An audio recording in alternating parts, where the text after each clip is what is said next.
Welcome to The Explainer, where we break down complex topics. Today, we are digging into something that affects literally every computer user. Why does adding more RAM make your machine feel so much faster? So you've probably been there, right? You've got this super fast processor, a top-of-the-line drive, but you're still stuck staring at that spinning beach ball. Ugh. So what's the deal? What's the real bottleneck? Well, it all comes down to efficiency. And believe it or not, it starts with a really lonely CPU. Okay, to really get this, we've got to meet the three key players in your computer's whole memory system. I want you to think of it like a workshop, okay? You've got the master craftsman, the brain, you've got the workbench, and then you've got this huge warehouse in the back. First up, we have the CPU, the central processing unit. This is our master craftsman, the absolute brain of the operation. Its whole job is just to chew through instructions and run your programs at, just incredible speeds. It's built for speed, and it wants to be working all the time, non-stop. Next, you've got RAM. That's random access memory. This is the CPU's personal workbench. It's right there, ready to go. Now, here's the rule. Before our CPU brain can work on anything, that program has to be pulled out of storage and put right here on this workbench. RAM is super fast, but its space is limited. That's a key detail. And finally, way in the back, we have the warehouse. This is your secondary memory. You know, your hard drive or your SSD. It's massive. It holds everything, all your programs, all your files, but it's slow. Getting something from the warehouse all the way to the workbench, that takes time. So, what's the problem here? Well, it's the huge, and I mean huge, speed difference between all these parts. The CPU is like a world-class sprinter, and that warehouse in the back, it's like a slow, clunky freight train. You can probably see where this is going. It's a recipe for some serious traffic jams. All right, picture this. A program gets pulled from the slow warehouse and placed onto the RAM workbench. Our super fast CPU gets to work on it immediately, just flying through the code. But then, the program hits a snag. It needs something from the outside world. Maybe it needs to read a file from that slow warehouse, or maybe it's just waiting for you to type something on the keyboard. This pause is called an I/O, or input-output operation. And this is where everything just grinds to a halt. While that program is off doing its slow I/O thing, what's our lightning-fast CPU doing? Nothing. Absolutely nothing. It's just sitting there, twiddling its thumbs, waiting. It's idle. And that's the core of the problem. So here's the takeaway. That idle time is the absolute enemy of performance. An idle CPU is a wasted CPU. And all that wasted potential? Well, that's the lag and the slowness you feel when you're using your computer.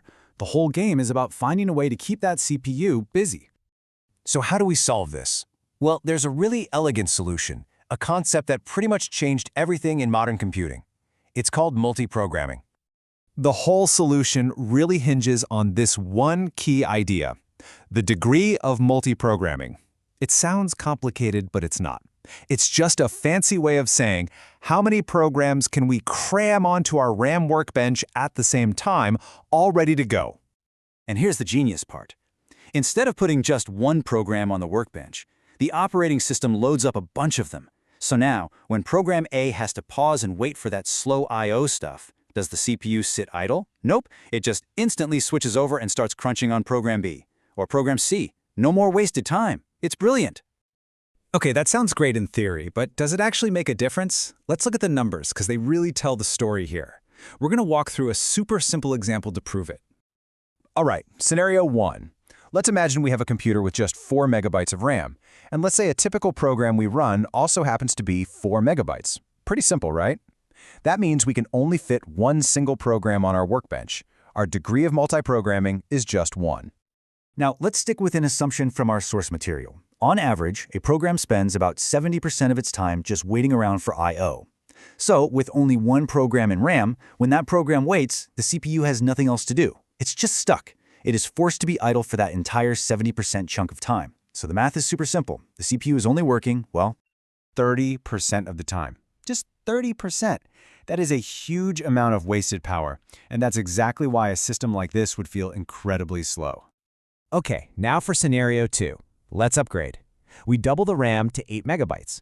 All of a sudden, our workbench is big enough to hold 2 of our 4 megabyte programs at the same time. The degree of multiprogramming is now 2. See where this is going? Now think about this.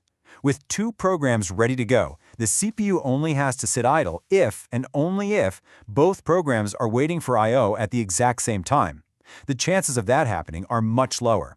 It's basically 70% of 70%, which is 49%. So our new CPU utilization is 100% minus that 49%? Which comes out to 51%. I mean, look at that jump. We went from 30% all the way to 51%. We've made our CPU way more efficient just by giving it one more thing to work on. That's the power of more RAM.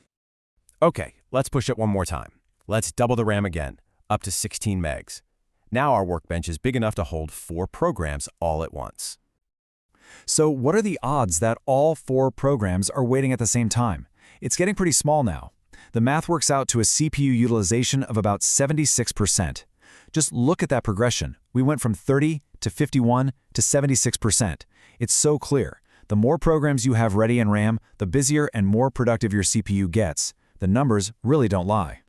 All right, so let's bring this all back from the theoretical to the real world, to that computer sitting right in front of you. This isn't just some abstract math problem. This is the fundamental reason why your computer's performance is so deeply connected to how much RAM it has. So here it is, the main takeaway. More RAM means a bigger workbench. A bigger workbench lets your OS line up more jobs for the CPU. And a busy CPU means less wasted downtime, which equals a faster, snappier, more responsive computer for you. It's a direct chain reaction. Now, the good news is you don't have to worry about managing any of this. Your computer's operating system, whether it's Windows, Mac OS, whatever, is the master workshop manager. It's constantly juggling all these tasks in the background, finding space on the workbench for new programs, making sure they play nice and don't mess with each other, and then cleaning everything up when a program is finished. So there you have it. By cranking up that degree of multiprogramming, more RAM keeps your CPU fired up and makes your whole system feel faster. But that brings up a really interesting question, doesn't it? What happens if you try to run one single program, like a huge video game or a complex piece of software, that's too big to even fit on the workbench? Well, it turns out operating systems have a very, very clever trick for that too. But that's a story for our next explainer.